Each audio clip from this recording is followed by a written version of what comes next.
अस्सलाम वालेकुम। आज spectra S2 hospital grade pump लेकर आई हूँ रिव्यू के लिए। आज की वीडियो थोड़ी डिटेल होगी। सबसे पहले स्पेक्ट्रा के बारे में बताया जाएगा।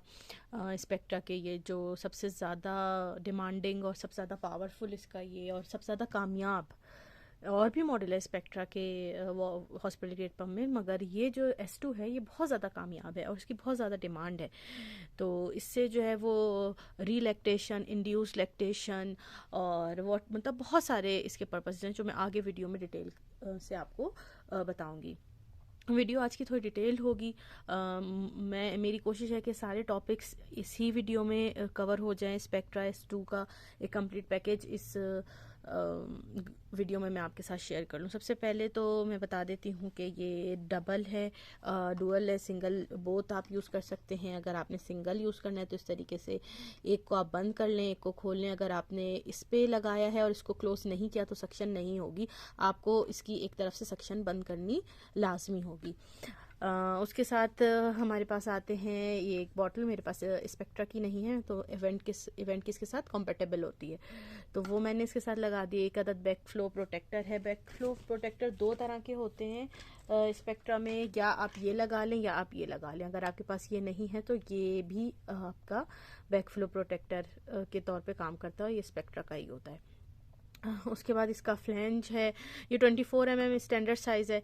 इसके अलावा भी इसमें साइजेस आते हैं, नहीं आते तो फ्लैंज इंसर्ट, अगर नहीं आपके पास अवेलेबल तो फ्लैंज इंसर्ट दो ज़रा आपको कम कॉस्ट पे मिल जाता है तो आप वो लगा के इसका साइज़ छोटा कर सकते हैं। इसका ये डकबिल वॉल्व है। वॉल्व के बारे में मैं आपको बता चुकी हूँ कि इसकी केयर बहुत ज़्यादा ज़रूरी होती है। अगर ये सही से नहीं प्लेस है, कहीं से अगर ये रप्चर हो गया है, डैमेज हो गया है तो भी पंप जो है वो पंपिंग नहीं करेगा। ठीक है, अब शुरू करते हैं स्पेक्ट्रा के सक्शन स्ट्रेंथ। सक्शन स्ट्रेंथ जो है इसकी 270 mmHg है। और जो इसकी बेहतरीन चीज़ है वो ये है कि इसमें साइकिल सेटिंग आप सेट कर सकते हैं। ये इधर से लेट डाउन मोड है, एक्सप्रेशन मोड है इसका, वैक्यूम आपको जितना वैक्यूम लेवल जितना आपको चाहिए कंफर्टेबल है आप वो कर सकते हैं। लाइक इसमें है 12 वैक्यूम लेवल्स हैं। इसमें रात के टाइम अगर आप कर रहे हैं तो ये लाइट भी है इसमें मौजूद, साइकिल भी है, साइकिल सेटिंग और ये वैक्यूम, ये इसके मोड्स हैं और ये पावर ऑन ऑफ। अच्छा, स्पेक्ट्रा S2 और S1 में एक ये बहुत इम्पोर्टेंट चीज़ है कि कितने आवर्स यूज़ हुआ हुआ है तो ये आप इजीली चेक कर सकते हैं। लाइक मैं आपको बताती हूँ जी, 18 घंटे ये पंप यूज़ हुआ हुआ है। तो ये जो है ये इसकी एक बड़ी कमाल की बात है कि इसमें हिस्ट्री आ जाती है और वो हिस्ट्री ऐसी है कि वो मिट भी नहीं सकता। तो ये एक बड़ी अच्छी इसकी बात है। चलें जी, अब आ जाते हैं स्पेक्ट्रा के पर्पसेस के लिए कि किन 4 पर्पस के लिए यूज़ होता है नॉर्मली। ठीक है, इससे आप पावर पंपिंग भी कर सकते हैं, इससे आप रिलैक्टेशन की तरफ भी जा सकते हैं, मगर वो रेगुलर होना है। रिलैक्टेशन पे मैं बहुत डिटेल में एक अगेन वीडियो बनाऊंगी, उसमें बहुत डिटेल से बात होगी। शुरू में भी बात कर लेते हैं कि ये आपने इसको नॉर्मली जिस तरीके से यूज़ कर सकती हैं मदर्स वो कर सकती हैं। नंबर 2, इन सप्लाई इंक्रीज़ के लिए इसको किस तरीके से यूज़ किया जाता है। नंबर 3, इंगोर्जमेंट एक बहुत कोई आसान बात नहीं है। अगर इंगोर्जमेंट है, पेन है, रेडनेस हो रही है तो फ़ौरन लैक्टेशन स्पेशलिस्ट या जनरल सर्जन या गायनेकोलॉजिस्ट ही सही, लेकिन आपने उनसे वो कंसल्ट करना है। उसके बाद आ जाता है 4th, क्लोस्ट्रम। क्लोस्ट्रम क्या होता है वो मैं आपको ज़रा डिटेल में आगे बताती हूँ। नॉर्मली किस तरीके से यूज़ करना है, सिंपल आपने स्टार्ट करना है साइकिल 70 पे, आपने करना है वैक्यूम लेवल 3 के साथ आप कर लें 2 से 3 मिनट। उसके बाद फिर नेक्स्ट 5 मिनट्स आपने करनी है साइकिल 54 और वैक्यूम लेवल आपने सेट करना है 5 पे। फिर अगेन आपने क्या करना है साइकिल 70 वैक्यूम लेवल 4-5। ठीक है, ये जो पैटर्न्स है ना, कम ज़्यादा बैक एंड फोर्थ पे लेकर जो हम जाते हैं, इससे जो पंप है वो मिमिक करता है बेबी के सकिंग पैटर्न को। तो ये जो इसकी साइकिल और ये वैक्यूम की सक्शन है ना, यही चीज़ जो है स्पेक्ट्रा को मुनफरिद करती है बाकी सारे पंप्स के साथ। इस चीज़ से, इस सेटिंग से जो है ना, हम इसको डिफरेंट मेथड्स के लिए यूज़ कर सकते हैं। फिर अगेन हमने क्या करना है, फिर आपने करना है 5 मिनट साइकिल 46 पे सेट कर लें, वैक्यूम लेवल 6 पे होना चाहिए। फिर 2 से 3 मिनट साइकिल 70 पे, वैक्यूम लेवल 3-4 पे। फिर 5 मिनट साइकिल 46 पे, वैक्यूम लेवल 7-6। फिर 5 मिनट्स साइकिल 36 और वैक्यूम लेवल 7-8 मिनट्स।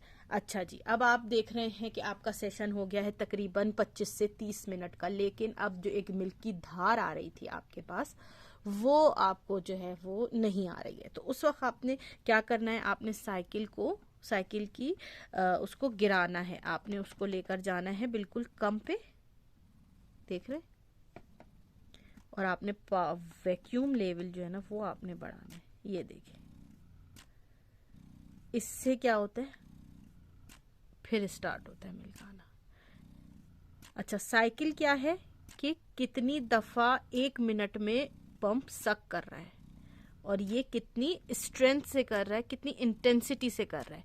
आपको 1 मिनट में कितनी दफा सक्शन चाहिए वो आप साइकिल से सेट करेंगे, और कितना आपको जो है पावर कितनी चाहिए, स्ट्रेंथ कितनी चाहिए, इंटेंसिटी कितनी चाहिए, इससे चाहिए। तो जब पंपिंग, आप एक नॉर्मल पंपिंग की मैं बात कर रही हूँ, उसमें अगर आपका पूरा 20 से 25 मिनट का सेशन हो गया है और उसके बाद आपका जो है वो मिल्क आना कम हो गया है, तो एंड में आप इस सेटिंग पे 5 से 10 मिनट अगर आप करेंगे तो ये एक आपको हेल्प मिल जाएगी। ठीक है। अच्छा, फिर आपने जो है वो ये मोड है, दूसरा मोड, ये आपका आ जाएगा एक्सप्रेशन मोड इसका। अब बात कर लेते हैं जो इसका नंबर 2 पर्पस है, वो है सप्लाई इंक्रीज का। सप्लाई इंक्रीज 2 तरह से करनी है, एक तो एक्सक्लूसिव पंपिंग मदर्स हैं जो एक पंपिंग कर रही हैं या एक प्रॉपर पंपिंग का सेशन कर रही है। नंबर 2 वो जो ब्रेस्ट फीड करा रही है और उसके बाद उसको लग रहा है कि सप्लाई बढ़ानी है, तो उसका भी एक प्रॉपर मेथड है। आपने करना क्या है कि आपने बच्चे को पिलाया और उसके बाद आपने 10 से 15 मिनट का एक सेशन कर लिया, उससे जो है सप्लाई बढ़ जाती है। और अगर आप एक प्रॉपर पंपिंग सेशन कर रहे हैं तो आपने उसमें क्या करना है कि पंपिंग के बाद आपने मजीद जो है थोड़ा सा टाइम देना है। अब इसकी मैं सेटिंग बता रही हूँ प्रॉपर सप्लाई इंक्रीज के लिए। उसमें आपने क्या करना है, साइकिल 70 पे करना है 2 मिनट 3 से 4 लेवल पे। उसके बाद आपने करना है साइकिल 50 पे 8 मिनट करना है। लेवल आपके पास होना चाहिए 4 से 7 के दरमियान, जो आपको कंफर्टेबल हो। उसके बाद आपने 2 मिनट करना है अगेन 70 पे, और आपके पास ये होना चाहिए 4 से 5। फिर आपने करना है 3 मिनट और आपके पास होना चाहिए 46 साइकिल। ये आपने, आपका जो वैक्यूम लेवल है वो होना चाहिए 6 to 8। यहाँ पे आकर ये जो जितना इतना बताया है ना, ये करना है ब्रेस्ट फीडिंग मदर को सप्लाई इंक्रीज के अपने एक फीडिंग सेशन के बाद। जो बार बार कहा जाता है ना, pump after every feeding session it will increase your supply, तो ये वो है। अगर स्पेक्ट्रा है तो वेल एंड गुड, नहीं है तो आप किसी भी पंप से कर सकते हैं, बहुत है। जो इसमें जो साइकिल वगैरह है उसमें जो है आप मोड्स से खेल सकते हैं, जो और ब्रांड्स हैं उसका भी मैंने आपको बताया। इसमें हमने साइकिल से करना है, उससे हम मोड से कर सकते हैं। उनमें भी होते हैं एक्सप्रेशन मोड, स्टिमुलेशन मोड, और कितनी 1 मिनट में कितनी दफ़ा किया जाए, और लेवल्स उसमें भी होते हैं। इसमें 12 हैं, उसमें किसी में 9 होंगे, किसी में 6 होंगे, तो डिपेंड करता है। अच्छा, अगर एक प्रॉपर 25 से 30 मिनट का सेशन करने वाली माँ, अब उसने आगे क्या करना है, फिर उसने 5 मिनट करना है 42 पे, और लेवल होना चाहिए 6 से 8 के दरमियान, जो आपको कंफर्टेबल हो। उसके बाद 2 मिनट उसने करना है, फिर साइकिल 70 पे जाएगा और लेवल जाएगा 4 से 5। फिर आखिरी 3 से 8 आपने करना है, 3 से 8 मिनट आपने करना है साइकिल, फिर जा रही है 38 पे, और आपकी इंटेंसिटी होनी चाहिए 6 से 10 के दरमियान। तो ये जो है, ये जो एक पैटर्न आ रहा है, ये जो आपको सेटिंग बताई है, ये बताइए खास सप्लाई इंक्रीज की। उसके बाद मैं बात करती हूँ नंबर 3 इंगॉर्जमेंट के लिए। इंगॉर्जमेंट के लिए आपने क्या करना, हल्की फुल्की इंगॉर्जमेंट है, आपको पता है कि आप पंपिंग करेंगे, छोटा सा सेशन होता है, अगर आप करेंगे तो ठीक है, उससे आप सही हो जाए। लेकिन इंगॉर्जमेंट अगर ज़रा सी भी पेनफुल है, आपको लग रहा है कि भाई मामला ख़राब हो रहा है, मेस्टाइटिस का ख़तरा आपको फ़ील हो रहा है, तो उसी वक्त मैं आपको रिकमेंड करूँगी कि आप लैक्टेशन कंसल्टेंट से या डॉक्टर से फ़ौरन रुजू कीजिए। ख़ुद जो है पंपिंग की और इन सब की मास्टरी से ना हटें। आपने करना क्या है, एक नॉर्मल इंगॉर्जमेंट को में रिलीफ हासिल करने के लिए आपने साइकिल कम, लेवल ज़्यादा। अब आपने क्या करना है, 2 मिनट्स करना है 70 और लेवल होना चाहिए 3 से 6 के दरमियान। ठीक है, अच्छा इस पे जाता नहीं है इससे आगे। और फिर 3 से 8 मिनट आपने करनी है अगेन साइकिल 42 पे।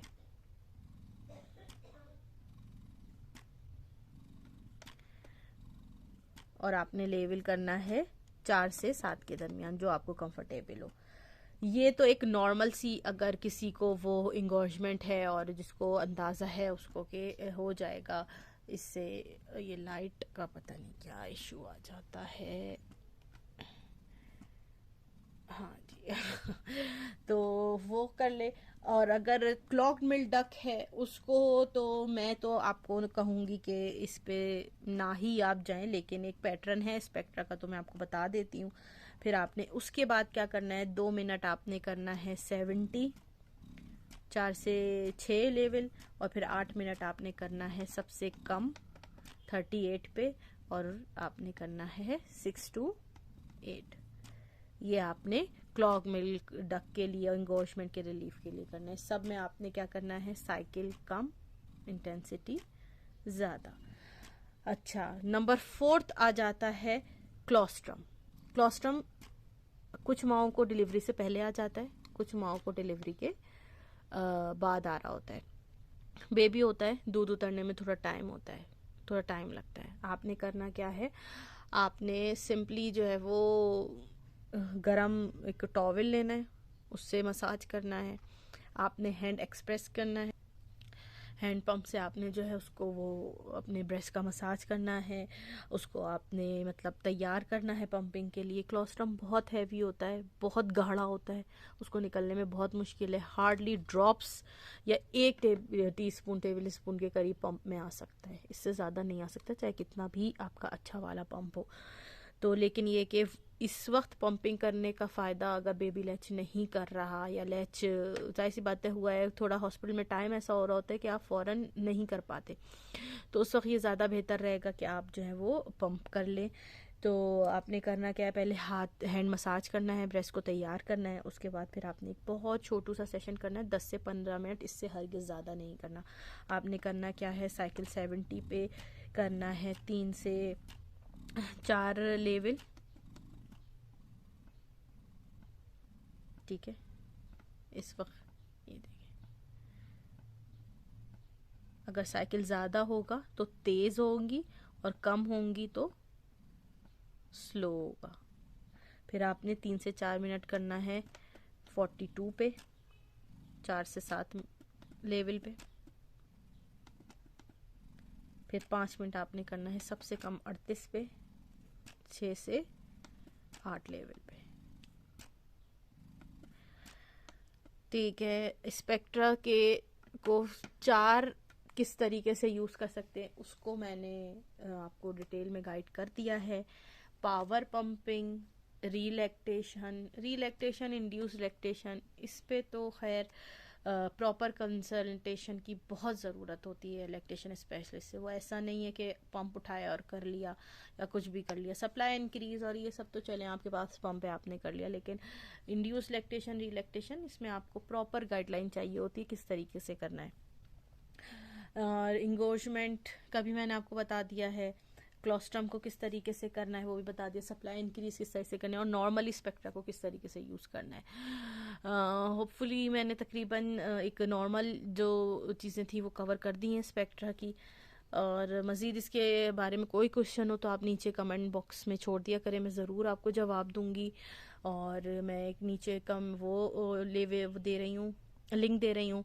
पाकिस्तान में अगर आप हैं और आपको परचेज़ करना हो तो आप इस इंस्टाग्राम के पेज से जाके बहुत अच्छे रेट्स में आप परचेज़ कर सकते हैं। दुआ में याद रखिएगा।